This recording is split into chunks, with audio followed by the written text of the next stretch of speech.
বিদায় কালে গেছেন বলে আহমদের শেষ নবী, সঙ্গের সাথী কেউ হবে না, হইবে তোমার আমিলন। বিদায় কালে গেছেন বলে আহমদের প্রিয় নবী, সঙ্গের সাথী কেউ হবে না, হইবে তোমার আমিলন। আল্লাহর বাণী মাথায় লয়ে বলছি শোনো মুসলিম, যত্ন করে রাখবে মনে, হও যদি গো মুমিন।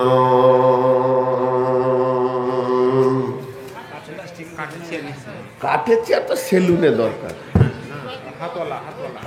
ফাইবার বলা নেই। হ্যাঁ হ্যাঁ বাবা, বাবুপুরে কিছু বলাই যাবে না, সব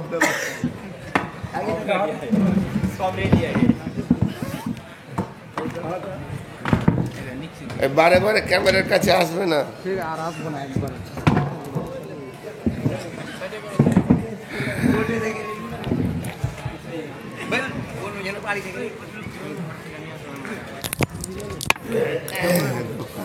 গেল ফের মনে মনে রাখবে মুরগি আমারটাই খুলেছে।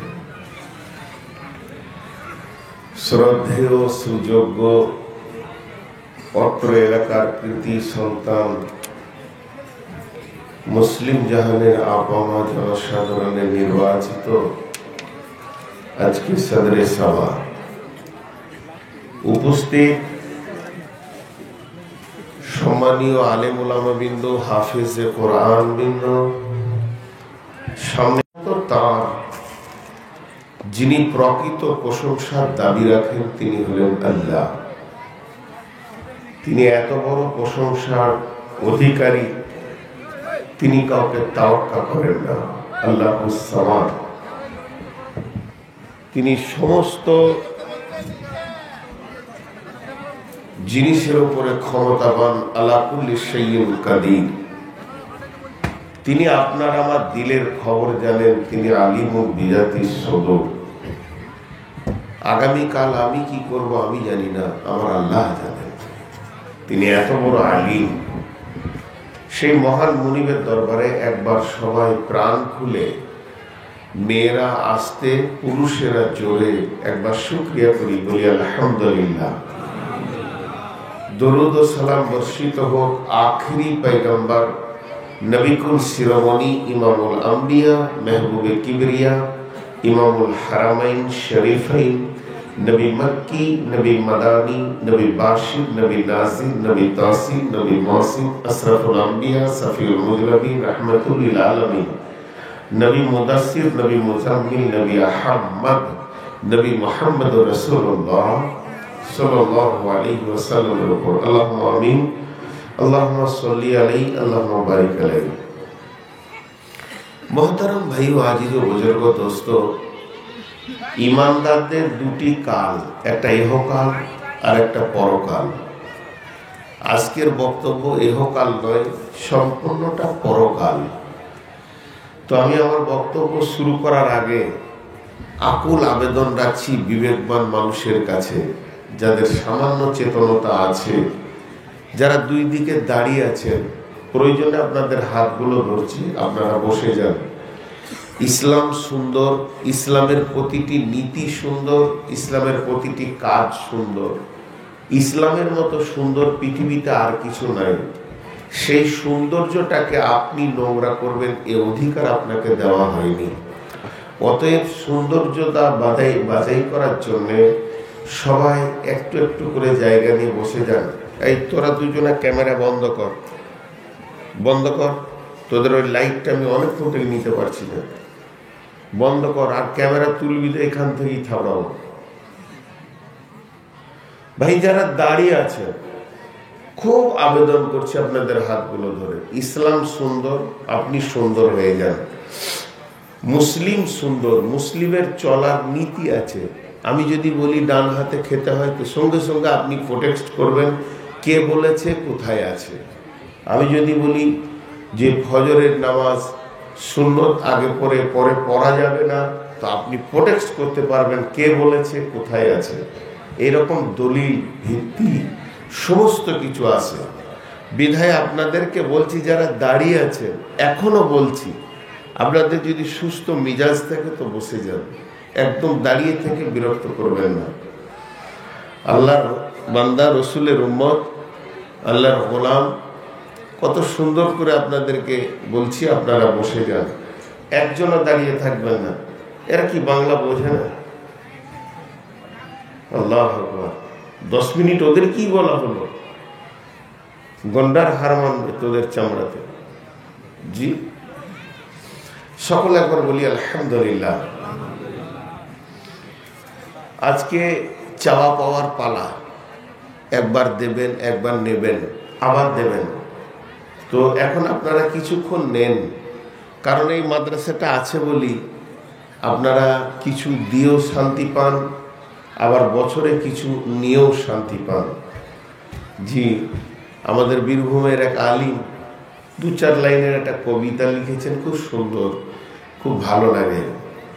ও গো মানুষ মালদাবাসী, চিনে নাও গো মাদ্রাসা, কেন হলো কার হুকুমে তোমাদের এই মাদ্রাসা।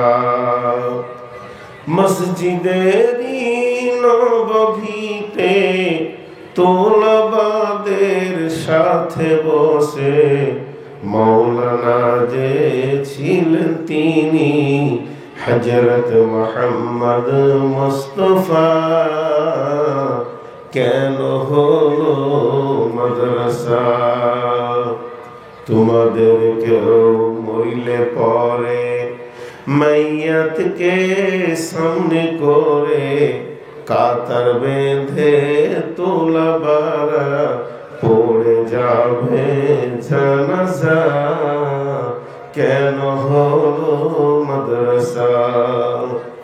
এই এলাকার মুসলিমেরা মুষ্টি ভিক্ষা দেয় গো তারা, ঘুচল তাদের মনের কালি, পূর্ণ হলো শেষ আশা,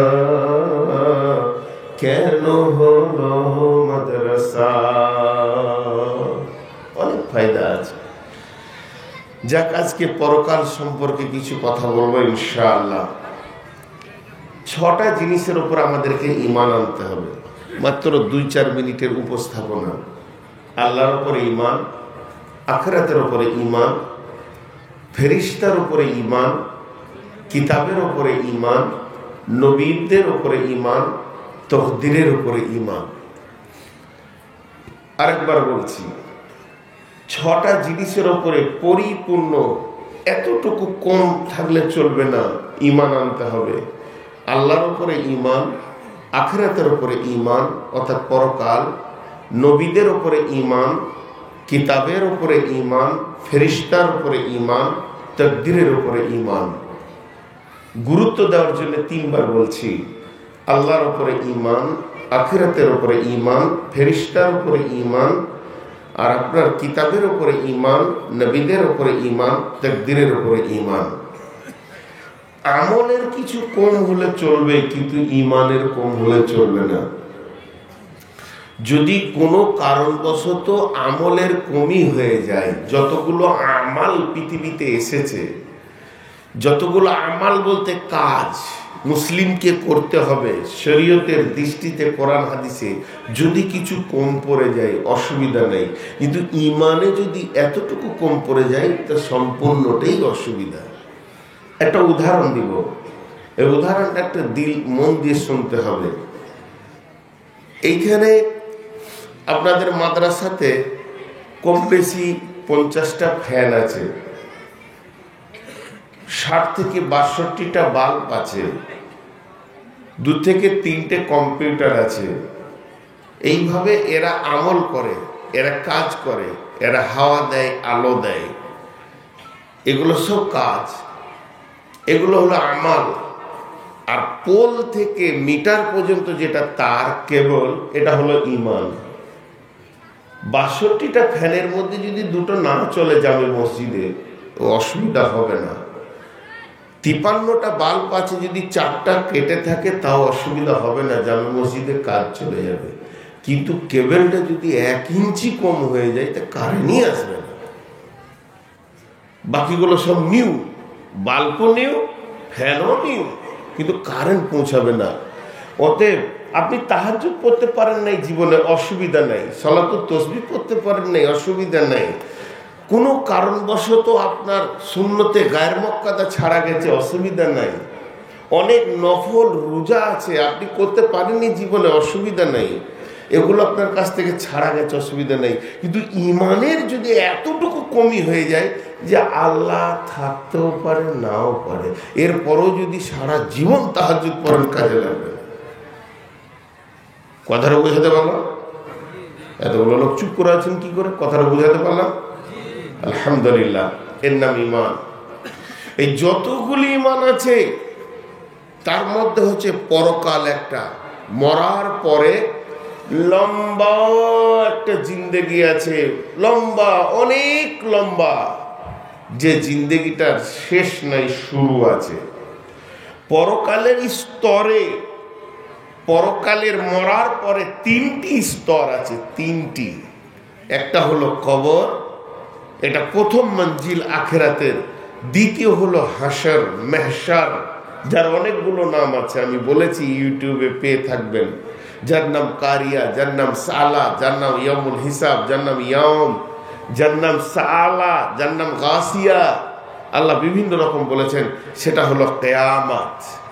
কিয়ামতে বিচারের দিনে আপনাকে বিচার এবং শুনানি নিয়ে বেরিয়ে যেতে হবে। এরপরে জিন্দেগিটার নাম হচ্ছে আখিরাত, জান্নাত আর জাহান্নাম। এই জাহান্নাম আর জান্নাতের জিন্দেগির শুরু আছে, শেষ নাই।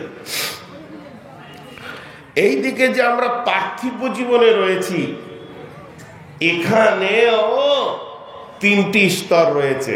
একটা আলামে আরওয়া, আরেকটা রয়েছে মায়ের পেট, আলামে আজসাম, দেহ জগৎ, আর একটা রয়েছে আপনার কিনা দুনিয়া জগৎ। এগুলো শুরু আছে, শেষ আছে। কিন্তু আপনার আমার বয়স কত? জি ভাই, আমার বয়স 50। এটা কি ঠিক? আমার বয়স 50, পাসপোর্টে 50, আধার কার্ডে 50, এটা কি ঠিক? এটা ভুল। মারিফাতের তথ্যে বলছে এটা ভুল। এটা একটু বলেনি। আল্লাহ তাবারাক ওয়া তাআলা আমাদেরকে এখানে যতগুলো মানুষ রয়েছি, প্রত্যেকটি লোকের ডেট অফ বার্থের সার্টিফিকেট আছে। এই তারিখেও জন্ম নিয়েছে, বলেন ওইটাই কি জন্ম তারিখ? আল্লাহ তো বলছে তা না। আমি যদি বলি আমার বয়স কয়েক কোটি বছর, কয়েক কোটি বছর, এটাই ঠিক হবে, ভুল হবে না। আমার জন্ম তারিখ কত, আমার বয়স কত, সে একমাত্র আল্লাহ ছাড়া কেউ জানে না। জি ভাই, কে বলছেন? আল্লাহই বলছেন। বিসমিল্লাহির রহমানির রহিম। হাল আতা আলাল ইনসানি হিনুম মিনাদ দাহরি লাম ইয়াকুন শাইয়্যাম মাযকুরা। আল্লাহ রাব্বুল আলামিন বলছেন, তোর জীবনে একটা লম্বা টাইম বের হয়েছে, তখন তোর ব্যাপারে কোনো আলোচনাই ছিল না। শুধু আমি আল্লাহ ছাড়া তোকে কেউ চিনত না। আমার প্রথম পরিচয় কে পেয়েছে? আমার মা। মা বুঝেছে আমার পেটে কেউ এসেছে। এরপরে দ্বিতীয় কে পেয়েছে? আমার আব্বা। আব্বা বুঝেছে আমার কেউ পৃথিবীতে নতুন মানুষ আসছে। তখনও পর্যন্ত পঞ্চায়েত জানে না, রেশন ডিলার জানে না, প্রাইমারি স্কুলে মাস্টার চেনে না। এরপরে যেদিন আমি পৃথিবীতে এলাম তখন আমার প্রথম আধার কার্ড হলো, আমার নামে একটা পরিচয় ঘটলো, পঞ্চায়েতে জানলো, ডেট অফ বার্থ হলো। 6 বছর পর্যন্ত প্রাইমারি হেডমাস্টার আমাকে চেনে না। যেদিন আব্বা প্রাইমারিতে দিল সেদিন আমার পরিচয়টা আর একটু বাড়লো। এরপরে হাই স্কুলে আর একটু বেড়েছে। তারপরে মাদ্রাসাতে যখন ভরে দিল, মাদ্রাসাওয়ালা আমাকে চিনল। এরপরে যখন ফারাগাত হলো তখন দুনিয়াওয়ালা চিনল। এখন বক্তা লিস্টে চলে এসে পৃথিবীর মানুষ আমাকে চেনে। ওই আল্লাহ আমাকে খেয়াল করে বলছে, ওরে আমার গোলাম রে, যেদিন তুই মায়ের পেটে প্রথম এসেছিলি, যেদিন তোর মায়ের মেন্সকে বন্ধ করে দেওয়া হয়েছিল, যেদিন তোর খবরটা তোর মা আব্বা তোর ফ্যামিলি পেয়েছিল, তার আগের দিন থেকে তুই কোথায় ছিলি বল? তোর থাকার জায়গাটা কোথায় ছিল? তোর থাকার জায়গাটা আমার কাছে ছিল। সেটা কতদিন ছিল, কতদিন ছিল, কতদিন ছিল, তার একটা অঙ্ক পৃথিবীর কেউ এনে দিতে পারবে না। তবে শর্টে একটা জিনিস বুঝে নিতে হবে যে আমার যে তকদিরটা লেখা হয়েছে, ওই তকদিরে যে আল্লাহ কলম ধরেছিলেন যে তোকে 2021 সালে নভেম্বর মাসের 12 তারিখে বাবুপুরের ময়দানে গিয়ে রাত্রি 11টায় উঠে কোরআনের তাফসীর করতে হবে। এই লেখাটা কবে লিখেছিল? এই লেখার ডেটটা কখন? বলছে পৃথিবী সৃষ্টি হওয়ার 50,000 বছর পূর্বে। তার পৃথিবীটা সৃষ্টি হলো কখন? তার 50,000 বছর পূর্বে আমার তকদির লেখা হয়েছে। তাহলে আমি ছিলাম কথা আল্লাহর ইলমের ভিতরে ছিলাম। তাই আমার আল্লাহ বলছেন, হাল আতা আলাল ইনসানি হিনুম মিনাদ দাহরি লাম ইয়াকুন শাইয়্যাম মাযকুরা। তোর জীবনে একটা লম্বা টাইম পার হয়েছে, সেই টাইমে তোর ব্যাপারে কোনো আলোচনা না সমাজে ছিল, না মাদ্রাসাতে ছিল, না এলাকায় ছিল, না গ্রামে ছিল। আজকে তোকে বিশ্ব চিনেছে, আর তোকে আমি চিনেছি অনেক অনেক আগে। অতএব তোদের যেটা ডেট অফ বার্থ পঞ্চায়েত দিয়েছে, এটা তোদের ডেট অফ বার্থ নয়। আমি আল্লাহ তোকে তিলে তিলে কত দূর থেকে এনেছি, এটা আমি আল্লাহ জানি। পরের আয়াতে আল্লাহ আবার বিবেকের চেতনা খোলার জন্য বলছেন, ইন্না খালাকনাল ইনসানা মিন নুতফাতিন আমসাজিন নাবতালিহি ফাজআলনাহু সামিয়্যাম বাসীরা। ওরে আমার বান্দার দল, তোদের কি একবার আলহামদুলিল্লাহ বলতে ইচ্ছা করে না? একবার কি সুবহানাল্লাহ বলতে ইচ্ছা করে না? তুই কি ভেবেছিস তুই বাপের কয় নম্বর ছেলে?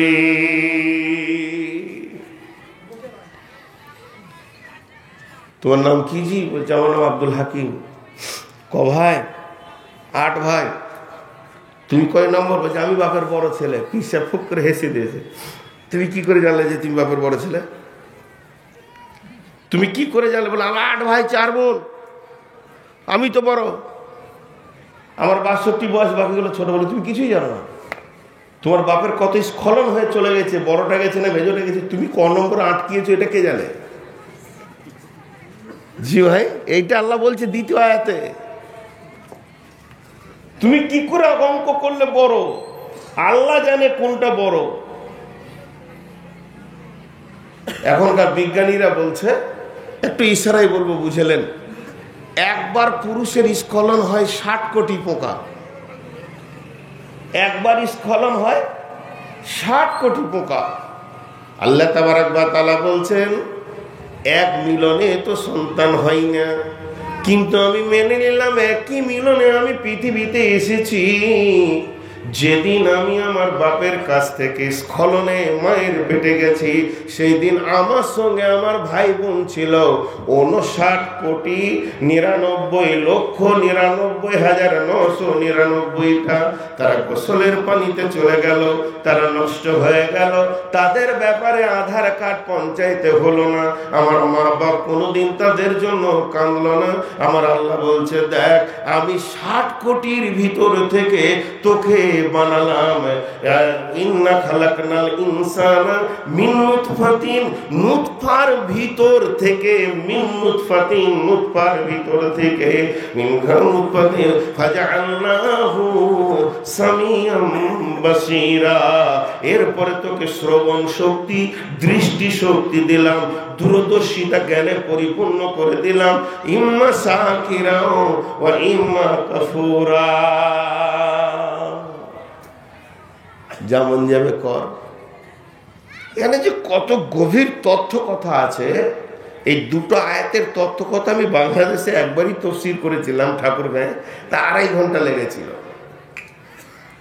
এই দুটি আয়াতে আল্লাহ বলছে তোকে 60 কোটির ভিতর থেকে আমি একটাকে দিয়ে তোর মায়ের পেটে জমিয়েছি।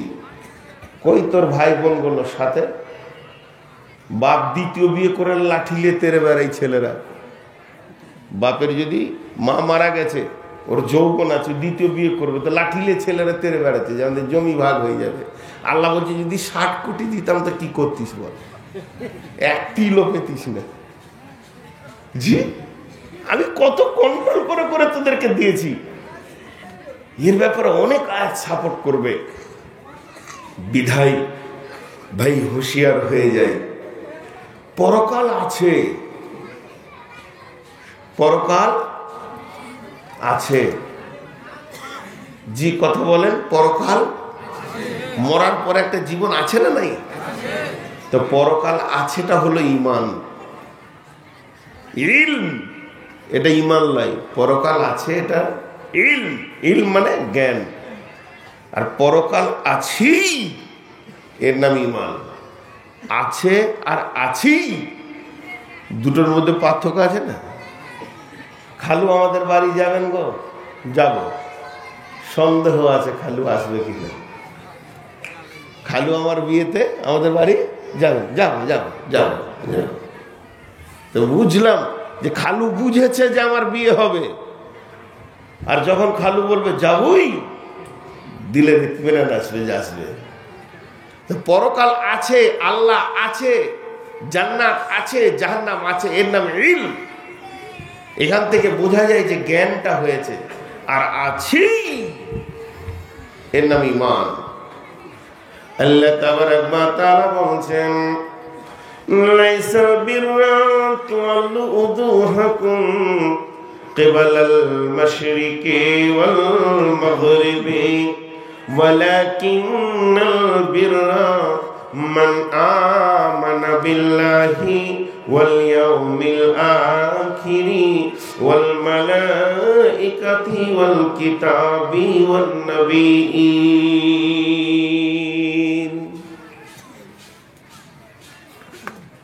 কে ঝুমঝুমি বাজাইছে? বাহ বাহ, ঝুমঝুমি বাজাইছে নাকি? বাটিতে পয়সা আছে, তখন ওইরকম করে ভিক্ষা করতে হবে। এখন ভিখারি দিকেন আর ভিক্ষা দিবেন না, একদম দিবেন না। পঞ্চায়েত মানে রেশনে যা চাল পেয়েছে ও 1 সপ্তাহে খেয়ে শেষ করতে পারবেন না। তারপরে যা আটা পেয়েছে, জি, আবার স্বাস্থ্যসাথী কার্ড দিয়ে দিয়েছে 5 লাখ টাকার, যা খোঁড়া লাগড়া যা হবি অপারেশন করবা যা। এরপরও যদি ভিক্ষা করে জানতে পারো অভ্যাস খারাপ। হ্যাঁ, ওরাই সব থেকে বেশি পেয়েছে পঞ্চায়েতের মাল, তারপর আবার পয়সা বাজাইছে। কত খুশি আছে, কোনো কোম্পানি বাজায় না ওরকম করে পয়সা, পয়সা বাজাইছে। তো যে কথাটা আপনাদের সামনে তুলে ধরেছি, আল্লাহ বলছেন লাইসাল বিররা তুওয়াল্লু উজুহাকুম কিবালাল মাশরিকি ওয়াল মাগরিবি ওয়ালাকিন্নাল বিররা মান আমানা বিল্লাহি ওয়াল ইয়াউমিল আখিরি ওয়াল মালাইকাতি ওয়াল কিতাবি ওয়ান নাবিয়্যিন। পূর্ব এবং পশ্চিমে মাথা ঠুকে সাজদা করার নাম ইমানদারি নয়। প্রকৃত ইমানদার যদি তুমি হতে চাও, তাহলে 5টা জিনিসের ওপরে 1 তিল পরিমাণ, ন্যূন পরিমাণ, অনুপরমাণু পরিমাণ তুমি বিশ্বাসকে কমাতে পারবে না। আল্লাহ আছেই, পরকাল আছেই, হিসাব হবে, জাহান্নাম আছি, জান্নাত আছি। এইভাবে তোমাকে ইমান, নবী সত্য ছিলেন, প্রত্যেকটি নবী সত্য, কিতাব সত্য, ফেরেশতা আছে, বিশ্বাস রাখতে হবে। আল্লাহর নবী হযরতে হারিস রাদিয়াল্লাহু তাআলা আনহুকে ডেকে বলছেন, হারিস রে, তোমার ঈমানের অবস্থাটা আমাকে বলো। বাবুপুর মাদ্রাসাতে বুখারীর পরীক্ষা হয়, মুসলিমের পরীক্ষা হয়, কোরআনের পরীক্ষা হয়, তাফসীরের পরীক্ষা হয়, হেদায়েতুন পরীক্ষা হয়, সারাজামির পরীক্ষা হয়, যত কিতাব আছে নাহবির থেকে নিয়ে নুহ সারফের পরীক্ষা হয়, ফালসাফার পরীক্ষা হয়, ইমানের পরীক্ষা হয়। ইমানের পরীক্ষা হয়। ছেলেটার ইমান কত দেখলাম একটু টিপে। কিন্তু ইমানের পরীক্ষা নবীদের হয়েছে, সাহাবীদেরও হয়েছে। জি, কৌশল করে। আমাদের ওখানে একটা মৌলানা বিয়ে পড়াচ্ছে, বুঝলেন তো, ছেলেটা একটু শিক্ষিত, তুমি একটু কৌশল করে বলছে, তো চুপ করে বসে আছে। বলছে, হাজি তুমি তো বিয়ে করতে এসছো, তো মাস্টারের মেয়ে তোমার কত ভালোবাসে, তো রাজি হয়ে গেছে, তুমি রাজি হলে? বুঝতে পারছে না যে আমাকে বিয়ে পড়াইছে, মানে গতানুগতিক ভাবে বলছেন আর কি, যে এত টাকা দেন মোহরে, এই রাজি আছে, তুমি রাজি। এবার ওকে শর্টে বলে দিচ্ছে, হ্যাঁ তোমাকে বিয়ে করার লেগে তো দেন মোহর, মাস্টার বেটি তো রাজি হয়ে গেল, তুমি রাজি হলে? বুঝতে পারছে না যে এটাই যাও কবুল চলছে, বুঝতে পারছেন কিনা? ঠিক আল্লাহর নবী সাহাবীদেরকে ইমানের কথা জিজ্ঞেস করতেন, তো হযরত উমরকে জিজ্ঞেস করছে, তুই উমর বুঝতে পারছে না। জি, উমরকে কি বললেন? উমর, তুমি কি তোমার জান থেকে আমাকে ভালোবাসো বলে না? আল্লাহর নবী বললেন না তুমি বেঈমান হয়েছো, নবীজি বললেন না তোমার অমুক নাই তসুক নাই, বরং নবীজি সঙ্গে সঙ্গে ইমানে হাত দিয়ে দিলেন, যে বললেন, ওমর রে, তোমাকে আমি ইমানের পরীক্ষাতে একটা কোশ্চেন করলাম, কিন্তু তুমি কামেল ইমানে পৌঁছাতে পারোনি। হযরত ওমর কিছুক্ষণ চিন্তা করে দেখলেন, আমার জান থাকতে রসুলের গায়ে হাত দিতে দিব না। তখন বলে ফেললেন, ইয়া রাসূলুল্লাহ, ওটা চিন্তা না করে বলেছিলাম, এখন আমি চিন্তা করে বলছি, আমি আমার জান থেকে আপনাকে ভালোবাসি। সঙ্গে সঙ্গে নবীজি রিজালের মার্ক বাড়ি দিয়ে বলল, এখন তুমি কামেল ইমানে পৌঁছালে। নবীদের ইমানের পরীক্ষা হয়েছে। জি, আল্লাহ তাবারাক ওয়া তাআলা উযাইরের আর হুদের একই আয়াতে ইমানের পরীক্ষা নিয়েছেন। আও কাল্লাযী মাররা আলা কারিয়াতিন ওয়া হিয়া খাবিয়াতুন আলা উরুশিহা ক্বালা আন্না ইউহয়ী হাযিহিল্লাহু বা'দা মাউতিহা ফামাতাহুল্লাহু মিআতা আমিন সুম্মা বাসাহু ক্বালা কাম লাবিস্তা ক্বালা লাবিস্তু ইয়াওমান আও বা'দা ইয়াওমিন ক্বালা বাল লাবিস্তা মিআতা আমিন ফানজুর ইলা তাআমিকা ওয়া শারাবিকা লাম ইয়াতাসান্না ওয়ানজুর ইলা হিমারিকা ولنجعلك آية للناس وانظر إلى العظام كيف ننسجها ثم نكسوها لحما فلما تبين له قال أعلم أن الله على كل شيء قدير। অনেক লম্বা ঘটনা আছে এখানে। উযাইর একটা স্লিপ কথা বলেছিলেন, তার জন্য এত বড় ঘটনা ঘটে গেল। হাজি, উযাইর একটা স্লিপ কথা বলেছে। মানুষের একটা স্তর আছে। একটা বাচ্চা ছেলে ক্লাস 1-এ পড়ে, ওকে ডেকেছে হেডমাস্টার দিয়ে, বলছে একটা বকরির কটা পা বল। ওই যে পরীক্ষা চলছে আর কি, কোথায় কোথায় বলছে 3টে। ওরা হুঁশ হলো না, তারপরেও নম্বর পেয়ে গেছে 20টা। মুখ তো খুলেছে, কিন্তু এর ছাত্র যদি মুরগির পা 4টা বলে, ওর কোশ্চেনটা কি হবে, রেজাল্টটা, ওর রেজাল্টটা কি হবে? তো সাধারণ মানুষ ভুল করতে পারে, আল্লাহ মেনে নিতে পারলেন না যে নবী কথা বলবে কেন, যে আল্লাহ এই গাঁটা আবার গাঁ বানাতে পারবে পারবেন আল্লাহ, এই কথাটা একটা নবী হয়ে বললো কেন? সেম ইব্রাহিম নবী যে নিজেকে আগুনে থেকে আসলো, ছেলের গায়ে গলাতে ছুরি দিল, এত আপার লেভেলের ঈমানওয়ালা, সে আবার কি বলছে দেখেন, রব্বি আরিনি কাইফা তুহিল মাউতা, হে আমার রব, আপনি কি মৃতকে জীবিত করতে পারবেন? পারবে কি পারবে না? তো একটা নবী হয়ে যখন এই কথাটা বলে ফেললেন, আল্লাহ তখন বললেন আওয়ালাম তুমিন, ইমানে গিয়ে ধাক্কা মারলেন, হে ইব্রাহিম তোমার কি ঈমান নাই আমার উপরে? এত বড় নবী, যে নবী এত দামি নবী, যার উপরে দরুদ না পড়লে আমাদের সালাত হবে না, যার জন্য এত মিল্লাতে ইব্রাহিমের উপরে আমার নবীকে বানানো হয়েছে, এত দামি নবী যিনি আগুন থেকে বেরিয়ে আসলো, তারপরও তার মুখ দিয়ে কি ভুল বের হচ্ছে, কাইফা তুহিল মাউতা, আল্লাহ মৃতকে কি করে জীবিত করো। যখন এই কথা বললেন, আল্লাহ সঙ্গে সঙ্গে তার গর্দনে ধরেনি, তার হাতে ধরেনি, মাথায় ধরেনি, পায়ে ধরেনি, ডাইরেক্ট গিয়ে ছাপ্পা মেরে দিল, আওয়ালাম তুমিন, তোর কি ঈমান নাই?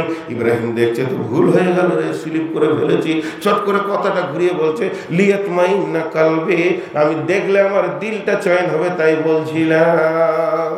আল্লাহ প্র্যাকটিক্যাল করে দিলে, ওর ঈমানটাকে বাড়িয়ে দিলে। তো ঈমানের ট্রেনিং নবীদের হয়েছে, শেষ নবীরও হয়েছে। আর নবীজি লিখতেন সাহাবীদের কাছে ট্রেনিং। জি, তো হযরত হারিস রাদিয়াল্লাহু তাআলা আনহুকে আল্লাহ রাসূল জিজ্ঞাসা করছে, তোমার ঈমানের খবর কি? তোমার ঈমানের খবর কি?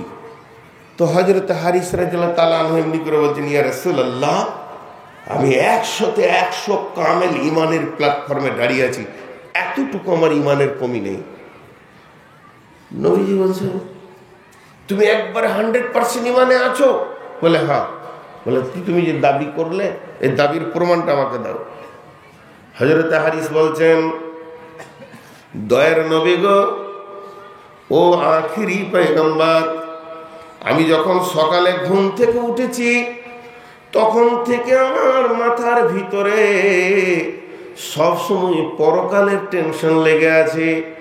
আপনি জাহান্নামকে যেমন যেমন মুখ দিয়ে বলেছেন, আমি ওই রকম যেন জাহান্নামটা চোখে দেখতে পেয়েছি।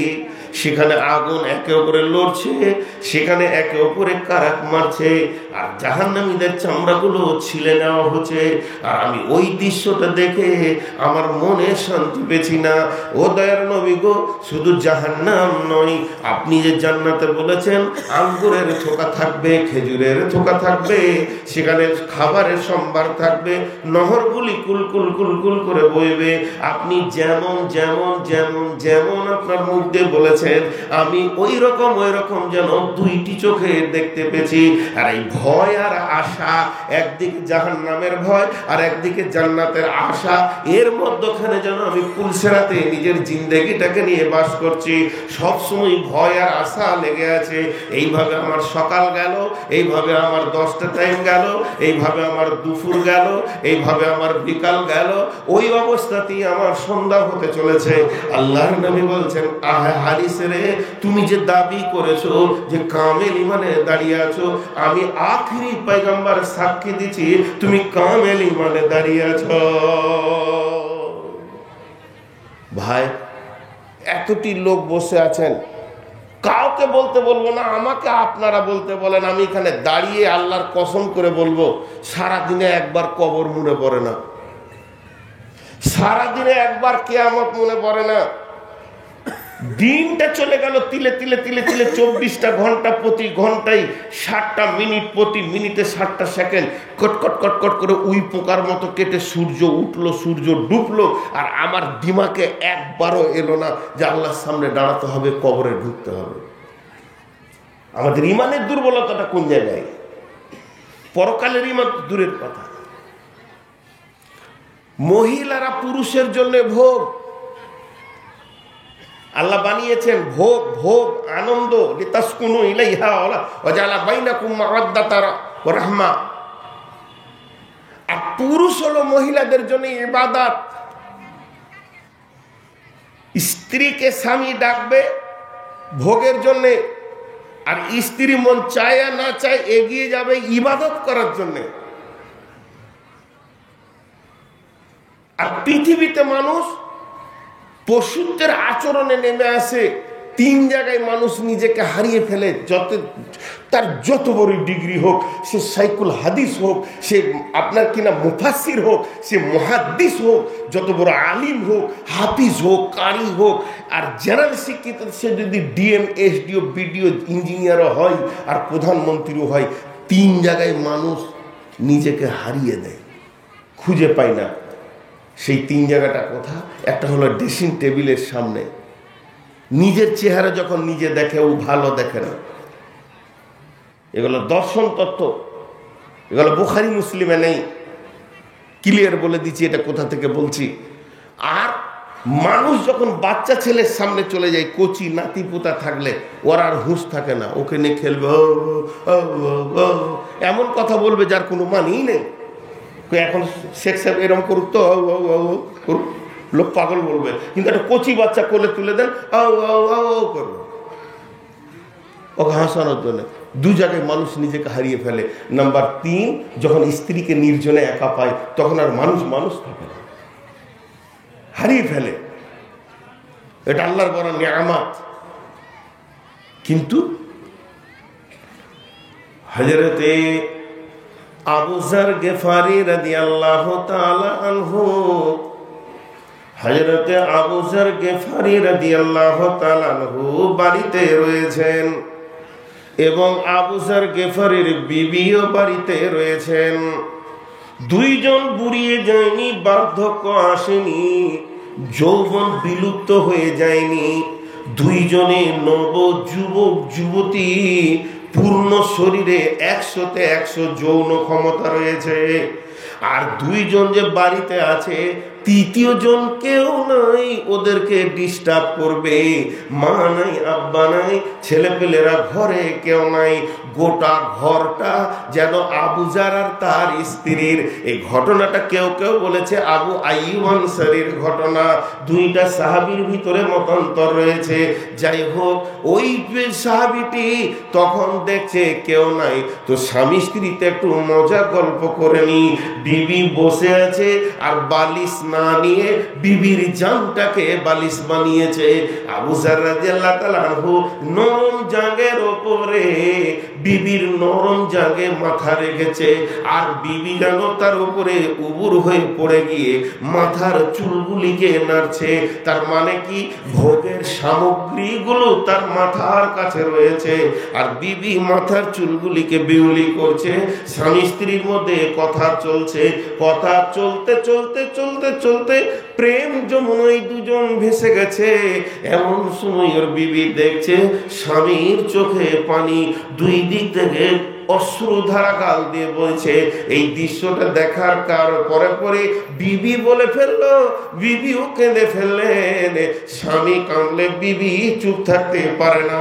যখন বিবি কেঁদে ফেলেছে, তখন স্বামী বলছে, মাই কে তুমি কাঁদছো কেন? আপনি কেঁদেছেন এর জন্য আমি কাঁদছি। এই উত্তরটা যখন দিল, তখন বিবি বলছে, স্বামী আমার, আমি কেন কাঁদছি আমি বলবো, তবে আপনি কেন কাঁদছেন এটা কি আমি জানতে পারি না? তখন স্বামী বলছে, বিবি রে, ওরে আমার প্রেমিকা রে, ওরে আমার ভালোবাসা রে, তুমি যখন আমার মাথার চুলগুলিকে তোমার নরম হাত দিয়ে দিয়ে নাড়ছিলে, আর দাড়িগুলিকে যখন এমনি করে নাড়ছিলে, তোমার যৌন মাখা হাত আর আবার যৌন জীবন যেন উত্তাল হয়ে উঠেছিল। আর আমি ওই প্রেম যমুনায় ভেসে গেছিলাম, বহু দূর চলে গেছিলাম প্রেম যমুনায়। কিন্তু কে যেন আমার বিবেকে এসে একটা ধাক্কা মারলো, আমার মগজে যেন একটা জোরে মুগুর মারলো, লোহার করাঘাত করলো, আর বললো, হতভাগা আবু যর, বিবির এই চেহারা দেখে তুই আল্লাহর কবরকে কি করে ভুলে গেলি? আবু যর রে, যে মাথাটা তোর বিবির জাঙ্গে রয়েছে, আজকে এই মাথাটা কালকে কবরে মাটিতে লুটোপুটি করবে। এই যে দেহটা তোর বিবি চুল দিয়ে হাত দিয়ে নাড়ছে, এটা তোর সঙ্গী যাবে না রে। ওরে আবু যর, তুই আজকে প্রেম যমুনায় ডুবে গিয়ে কি করে আল্লাহর কবরকে ভুলে গেলি? বিবি আমার, ওই অন্ধকার কবর যখন মনে পড়েছে, তখন আমার চোখে পানি বের হয়েছে। বিবিও বলছে, শোনেন তাহলে আমার কাঁদার কারণটা। আমি কাঁদছি কেন? আমার কাঁদার একটা কারণ, স্বামী আমার মাথাতে কে যেন এসে আঘাত করলো। মেয়েদের প্রতি ধন বড় ধন, মেয়েদের প্রতি সম্পদ বড় সম্পদ, আর আপনি আমার উপরে রাজি আছেন। আমি মনে মনে অহংকারে ফেটে পড়েছিলাম যে আমার মতো দামি মেয়ে আর পৃথিবীতে কেউ নাই। আমার স্বামী আমার উপরে রাজি রয়েছে, আমাকে নিয়ে সে আনন্দের খেলা খেলছে। অতএব এই আনন্দটা দেখে আমি নিজেকে অনেক ঊর্ধ্বে মনে করেছিলাম। তখন আমার বিবেকে ধাক্কা মেরে বলল, হতভাগী রে, তোর কি কবর মনে পড়ে না যেদিন বিসমিল্লাহি ওয়ালা মিল্লাতি রাসূলুল্লাহ সাল্লাল্লাহু আলাইহি ওয়াসাল্লাম বলে রাখবে, রাসূলুল্লাহ সাল্লাল্লাহু আলাইহি ওয়াসাল্লাম বলে তোর লাশকে রাখা হবে। সেদিন পৃথিবীর ইতিহাসে তাকিয়ে দেখ, ওই কবরে স্বামী সঙ্গী হয়নি, অতএব তোর সঙ্গী হবে না। যে দেহের অহংকারে তুই স্বামীকে ভুলিয়ে রেখেছিস, এই দেহটা তোর ওই কবরের মাটিতে লন্ড ভন্ড খন্ড খন্ড হয়ে পচে যাবে। অতএব তোর কি কবর মনে পড়ে না? এই ঘটনা থেকে আমি যেটা সার অংশ নিতে চাইছি, তারা প্রেম যমুনায় ভাসতে গিয়ে হালাল বিবির সঙ্গে আলাপ করতে গিয়ে কবরের ভয়ে কাঁদছে, আর আমাদের দু হাতে সুদের টাকা, মদের বোতল, তাসের ঝাল আল্লাহকে মনে পড়ে না, আখিরাত মনে পড়ে না। পার্থক্যটা কোথায়? হে ভাই আমার, কিছু মনে করিয়েন না, একটা কথা মন দিয়ে শুনি। আমরা জিন্দেগিকে শেষ করে দিয়েছি। বিশ্বনবী বলেছেন, আমার উম্মত তখনই শেষ হবে যখন ওদের দুটো রোগে ধরবে, হুব্বুদ দুনিয়া কারাহিয়াতিল মত। পার্থিব জগৎকে সুসজ্জিত করবে আর মতকেও ঘৃণা করবে। চেষ্টা বুঝেন? চেষ্টা বুঝেন? চেষ্টা একটা শব্দ আছে কিনা ভাই? কোশিশ। মৌলবি হতে পারবো তো, চেষ্টা করো। বক্তা হতে পারবো তো, চেষ্টা করো। চেষ্টা বুঝছেন তো? আপনারা হ্যাঁ না বলেন? কোশিশ করো, চেষ্টা করো। চেষ্টা করলে, কোশিশ করলে, মেহনত করলে আলেম, মৌলানা, মুফতি, ডাক্তার, মাস্টার, ইঞ্জিনিয়ার হওয়া যায়। কিন্তু চেষ্টা করলেও, হাজার মেহনত করলে মওত থেকে বাঁচা যাবে? চেষ্টা করলে জাহান্নাম থেকে বাঁচা যাবে। চেষ্টা করে জাহান্নাম থেকে বাঁচা সম্ভব, কিন্তু মওত থেকে বাঁচা, কিন্তু মানুষ মওত থেকে বাঁচার যত চেষ্টা করে, অত জাহান্নাম থেকে বাঁচার চেষ্টা করে না। রাত 12টায় পেটে লেগেছে, বেটা অ্যাম্বুলেন্স নিয়ে আয়, চো ডাক্তারখানা। মালদা মেডিকেল বললো হবে না, শিলিগুড়ি মেডিকেল চো। এদিকে বলছে না, তার বড় কলকাতা পিজি চো। এই দিয়ে মারছে দৌড়। চেষ্টা কিসের করছে? বাঁচার জন্য। মালদা মেডিকেলের ডাক্তারকে বলা হলো, স্যার কি অবস্থা আমার আব্বার বলেন। বলছে আমাদের এখানে সেরকম তথ্যাধুনিক কোনো যন্ত্র নাই যে বলে দিতে পারবো, পিজি নিয়ে যান, রেফার টু পিজি। বলছে স্যার পিজি তো নিয়ে যাব, লোকটা এই অবস্থায় চিল্লাতে চিল্লাতে যাবে, এটা কেমন লাগছে? বলছে আপাতত একটা ইঞ্জেকশন দিচ্ছি, পেনটা কমে যাবে, কিন্তু রোগ সারবে না। পিজিতে যান, পরীক্ষা নিরীক্ষা করে রোগ সারাবে। যে ইঞ্জেকশনটা দিল, আধা ঘন্টা পর ধীরে ধীরে ধীরে ধীরে পেনটা কমে গেল। যেই পেনটা কমে গেছে, হরাম করে বিড়ি ধরিয়ে দিল, চললো রোগ সারতে। বাঁচার চেষ্টা করছে, জাহান্নামের খোরাক ঠিক রেখে দিয়েছে। জি, কথাটা ভুললাম না? ঠিক। জাহান্নাম থেকে বাঁচার চেষ্টা করছে না, মওত থেকে বাঁচার চেষ্টা করছে। গোটা কোরআনে 30টা পারা আছে।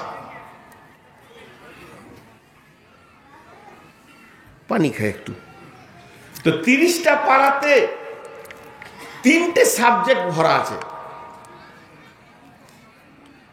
মা বোন, বেটি, আজকে প্রত্যন্ত পাড়াগ্রামের মেয়েরাও শিক্ষিত। আমার ভাষা মনে হয় আপনাদের বুঝতে কোনো অসুবিধা হয় না, বারবার ডাকছেন যখন তো বুঝতে পারছি, কিন্তু এই যে লোকগুলো দাঁড়িয়ে আছে এদেরই খালি একটু অসুবিধা হয় আমার ভাষা বুঝতে। এরা যে কোন ফ্যামিলির, কোন বংশের, এদের মা বাপ দাদা কে ছিল, তারা কি আদব শিখায়নি? আজকে একটা বিরাট কাজ হয়ে গিয়েছিল জানেন, আল্লাহ আমাকে রুখে দিয়েছে, তাই নাহলে আজকে একজন মেরে থাবড়ু আর দাঁত ভেঙে দিতাম। এই জালসাতেই হাত তুলেছিলাম পর্যন্ত, আপনারা খেয়াল করেছেন কিনা, ঠিক 10টার সময় করে আমি বাথরুমে আসছি, পেচ্ছাপ করবো, তো মগটা পাশে নামানো আছে, যে কোন বাঁদর ছেলে দাঁড়িয়ে দাঁড়িয়ে পেচ্ছাপ করছে, এবং পেচ্ছাপ করেও পানি নিল না, যেই বেরিয়ে যাচ্ছে আমরা মারবো, কল তো দাঁত করে ফেলে দেবো, তোর যত পেচ্ছাপ ছিটিয়ে তোর প্যান্টে লেগেছে আর ওই মগটাতে ঢুকেছে। এরপরে যে ব্যক্তিটা নামাজি, সে ওই পানিটা নিয়ে যখন তাহারত করবে, তো তোর একটা বেটা ছেলের পেচ্ছাপ পড়ার সঙ্গে সঙ্গে মগে ঢুকবে, ছিটকে ধো তুই এটা, না ধুবি তো তোকে লাথে মেরে শেষ করে দেবো। মনে মনে ভাবছি শালা পাগলা বুড়াটা কোথা থেকে নেবে, ও তো চিনে না আমাকে, তাকে দেখলে খানি কোনো, তুই যদি না ধুয়ে যাস তো তোকে দেখ কি করছি আমি, জানের ভয় ওটাকে ধুলেও, তুই মুতে ছুটবি না, এখানে একটা জলসে এসছিস ইডিয়েট, তখন মেরেই ফেলে দিতাম, তুই আদব কায়দা নেই।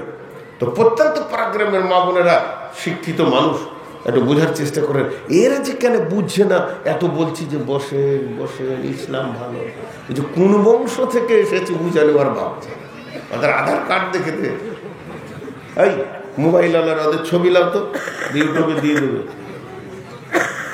যেগুলা কোন বংশ থেকে এসেছে মৌলবি খুঁজে পেয়েছে না, লজ্জাও নাই, এখনো দাঁড়িয়ে আছে না, লজ্জাও। চলেন, বিসমিল্লাহির রহমানির রহিম। আম্মা ইয়াতাসাআলুন আনিন নাবাইল আযীম আল্লাযী হুম ফীহি মুখতালিফুন কাল্লা সায়ালামুন সুম্মা কাল্লা সায়ালামুন। একটা মজার কথা আপনাদেরকে শোনাই, জাহান্নাম সুসংবাদ না দুঃসংবাদ? সবাই একবার মুখ খুলেন, জাহান্নাম সুসংবাদ না দুঃসংবাদ? দুঃসংবাদ। একজন মুফাসসির বলছে জাহান্নাম সুসংবাদ, জাহান্নাম দুঃসংবাদ, আর জান্নাত হলো সুসংবাদ। জাহান্নাম সুসংবাদ, জাহান্নাম দুঃসংবাদ। যতদিন তুমি পৃথিবীতে বেঁচে থাকবে, তোমার শ্বাস যতক্ষণ চলবে, ততক্ষণ জাহান্নাম তোমার জন্য সুসংবাদ, আর যেদিন তুমি মরে যাবে ওই জাহান্নামটা তোমার দুঃসংবাদ হবে। এটা একজন দার্শনিকের কথা, আর বাকি পৃথিবীর যত মুফাসসির আছে সকলে একমত, জাহান্নাম হলো দুঃসংবাদ, জান্নাত হলো সুসংবাদ। আল্লাহ তাবারাক ওয়া তাআলা তার নবীর ব্যাপারে বলেছেন, আল্লাযী আরসালাহু বিল হাক্কি বাশীরান ওয়া নাযীরা, আমি আমার নবীকে তোমাদের কাছে পাঠিয়েছি সুসংবাদ এবং দুঃসংবাদ সংমিশ্রিত করে তোমাদের কাছে গেছে। সে তোমাদেরকে জাহান্নামের ভয় দেখাবে, জান্নাতের আশা দেখাবে, এরপরে তোমাদেরকে আস্তে আস্তে হিকমত শিখাবে, কিতাব শিখাবে, তোমরা অমানুষ থেকে মানুষত্বে ফিরে আসবে এবং জান্নাতে তোমরা প্রবেশ করবে। আমরা যে জগৎবাসী আগে ছিলাম বনবাসী, তোমাকে পাইয়া জ্ঞান পায়া রাসূল পেয়েছি সান্তনা, তোমার মতন প্রিয় নবী আর পাবো না, তোমার মতন দয়ার নবী আর পাবো না। তাফসীর গুলো হচ্ছে মানুষের ব্রেন থেকে, এগুলা সহি বুখারী মুসলিম নয়। তো উনি একটা ব্রেনিয়ান মানুষ, উনি বলেছেন দুনিয়াতে জাহান্নাম সুসংবাদ। কেন গো? বলছে তুমি বেঁচে থাকতে তো তোমাকে জাহান্নামে ভরছে না আল্লাহ, যতক্ষণ বেঁচে আছো ততক্ষণ আল্লাহ জাহান্নামে ভরছে না, নিশ্চিত থাকো। উনি একটা উদাহরণ দিয়েছেন, কোনো ছেলে স্কুল যাচ্ছে না, মাদ্রাসা যাচ্ছে না, তোর মা বলছে আসুক তোর আব্বা, এটা কি সুসংবাদ না দুঃসংবাদ? এবার কি বলবেন বলেন? এটা হলো সুসংবাদ। কারণ তোর বাপ যদি আসে তোকে এমন লাঠি মারবে, থাপ্পড় মারবে, তোকে মানবতার বিকাশে গিয়ে পৌঁছিয়ে দিবে। যেখানে পিটিয়ে পিটিয়ে গয়না তৈরি করা হয় সোনাকে, স্কুলে ভরে দেবে। তাহলে ওর মা চাইছে আমার ছেলে ইঞ্জিনিয়ার, ডাক্তার, মৌলানা, মুফতি হয়ে যাক। এর জন্যে বাপের মারের খবরটা ওকে শোনানো হচ্ছে। আর যখনই মারের খবরটা ও শুনে নিলে, তখন দেখলে বাপরে বাঁচার উপায় নাই, ব্যাগ বগলে করে নিয়ে স্কুলে চলে গেল, মাদ্রাসায় চলে গেল। এই মায়ের খবরটা যদি তার কাছে না থাকতো, ওই ছেলেটা স্কুলে যেত না।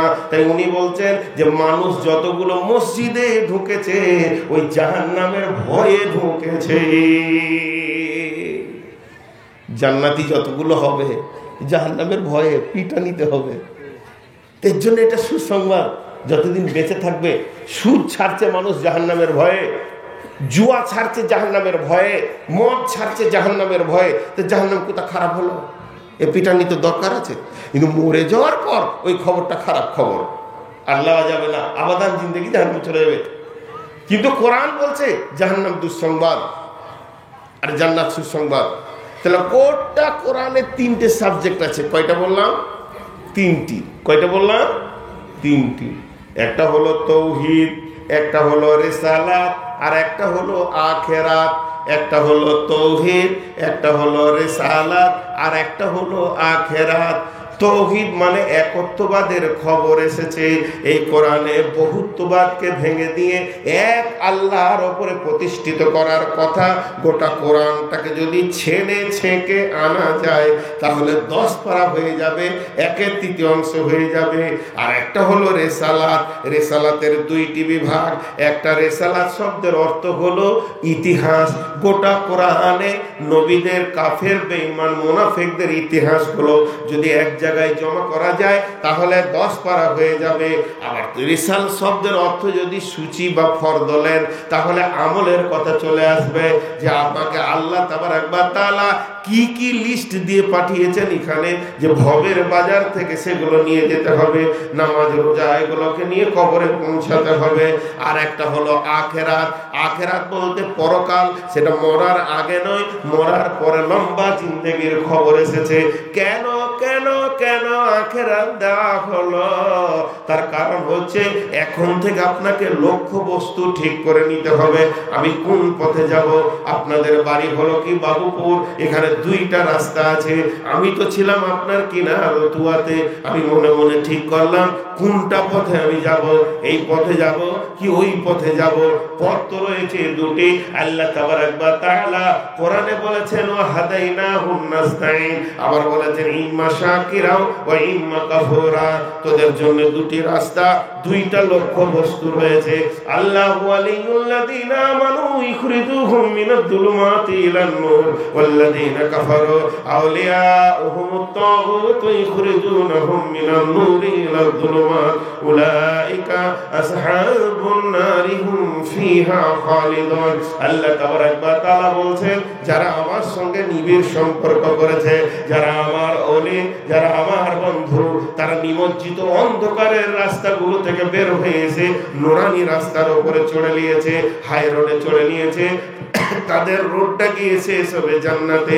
আর যারা এটা মানতে পারেনি, কাফের, বেঈমান, মুশরিক, জালিম, ফাসিকের সঙ্গে, শয়তানের সঙ্গে হাত মিলিয়েছে, শয়তান শক্তির সঙ্গে হাত মিলিয়েছে, তারা কোরআন হাদিস ছেড়ে দিয়ে তাস, লুডু, দাবা, জুয়া, জেনা, ব্যভিচারের রাস্তা ধরেছে। উলাইকা আসহাবুন নারি হুম ফিহা খালিদুন। এই রাস্তাটাকে নিমজ্জিত অন্ধকার লেলিহান আগুনের ভিতরে ঢুকেছে। রাস্তা কুটে নেবে না। তোমার সামনে 2টি শহর, একটার নাম জান্নাত আর একটার নাম জাহান্নাম। আর 2খানা রোড এখানে কোরআনে রয়েছে। তুমি যে রোডে যাবে ওই রোডটা তুমি বেছে নাও। এটা হলো পরকাল। এই পরকালের সমস্ত ঘটনা কোরআনে 10 পারায় এসেছে, যাতে করে মানুষের চলতে সুবিধা হবে।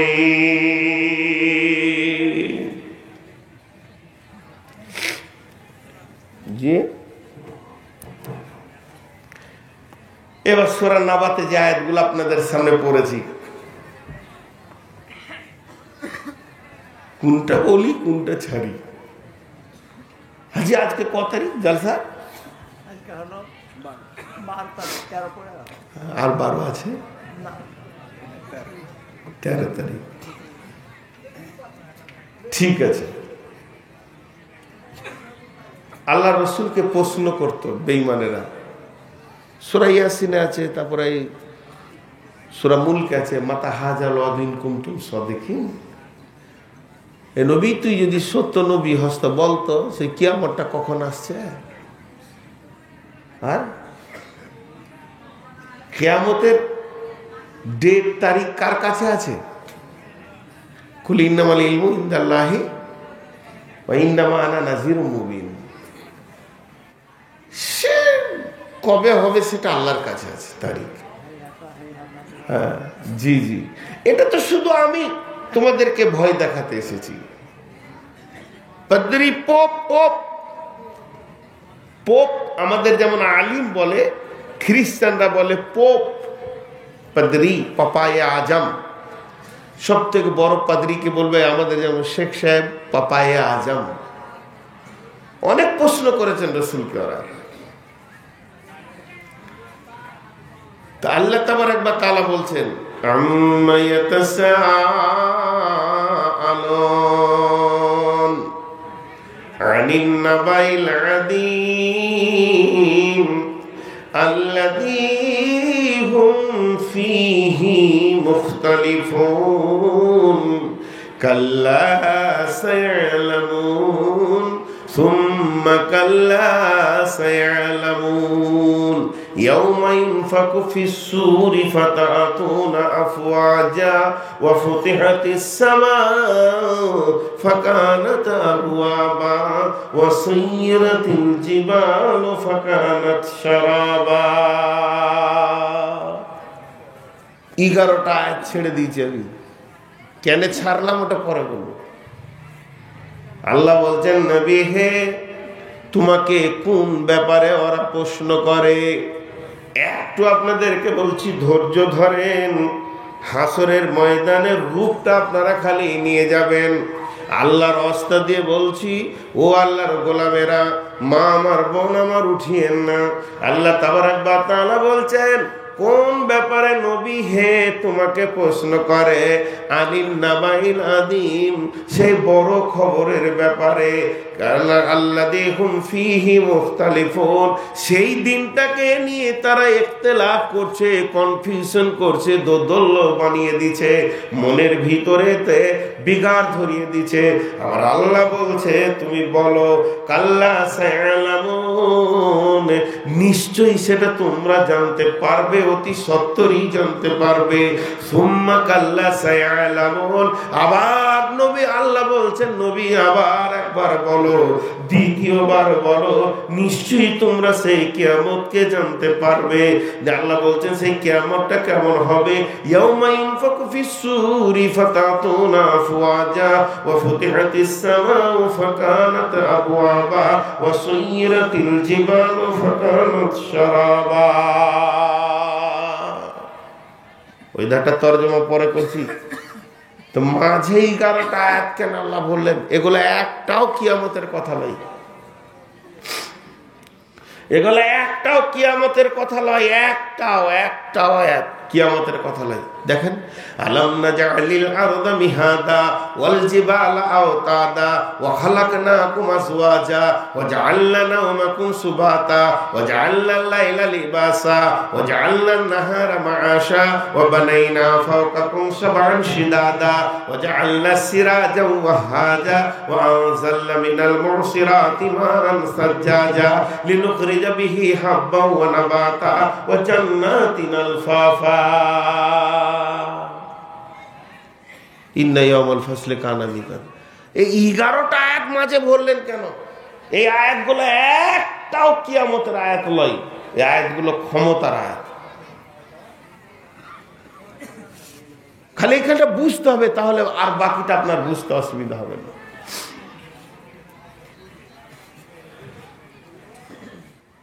আপনাকে কোন আবিষ্কারক ভালো নিয়ে গেছে, উদাহরণটা ভালো করে শুনবেন। একটা বড় হল ঘর, আর সে হাতের কারুকার্য কাজ খুব ভালো জানে। তার হাত দিয়ে কাঠকে ল্যাম্প বানিয়েছে, কাঠের ছোট ছোট ফুল বানিয়েছে, বিভিন্ন রকম। খালি চক্কর মেরে মেরে দেখাচ্ছে, এই গোলাপ ফুলটা আমি বানিয়েছি, এটা সেগুন কাঠ। এই জুঁই ফুলের থোকাটা আমি বানিয়েছি, দেখে মনে হচ্ছে জীবিত ফুল।